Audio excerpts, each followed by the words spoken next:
નમસ્તે. આજે અમારી શાળામાં વિજ્ઞાન મેળાનું આયોજન થઈ રહ્યું છે. તેમાં અમે અમારો વિષય છે અંતર્ગોળ અરીસા અને બહિર્ગોળ અરીસાના ઉપયોગો. બહિર્ગોળ અરીસો છે જે અરીસાની પરાવર્તક બહારની સપાટી પરાવર્તક હોય તેને બહિર્ગોળ અરીસો કહે છે. જે અરીસાની અંદરની સપાટી પરાવર્તક હોય તેને અંતર્ગોળ અરીસો કહે છે. બહિર્ગોળ અરીસાના ઉપયોગો.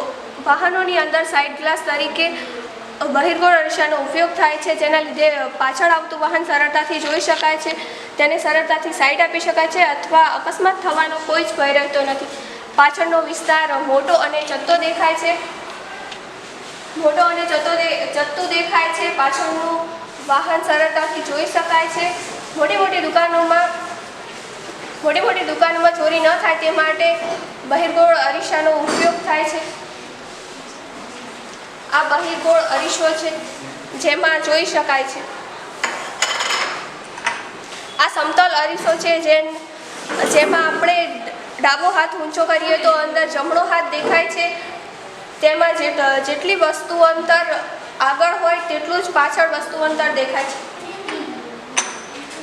અંતર્ગોળ અરીસાના ઉપયોગો. બત્તી એટલે કે ટોર્ચમાં અંતર્ગોળ અરીસાનો ઉપયોગ થાય છે. સૂર્યભઠ્ઠીમાં પુષ્કળ ગરમી ઉત્પન્ન કરવા માટે અંતર્ગોળ અરીસાનો ઉપયોગ થાય છે. કાન, નાક, દાંત એટલે કે ENTના ડૉક્ટરો તપાસ માટે અંતર્ગોળ અરીસાની ટોર્ચનો ઉપયોગ કરે છે.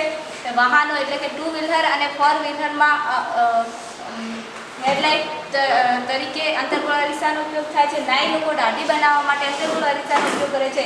આ છે અંતર્ગોળ અરીસો. આ પ્રિઝમ છે.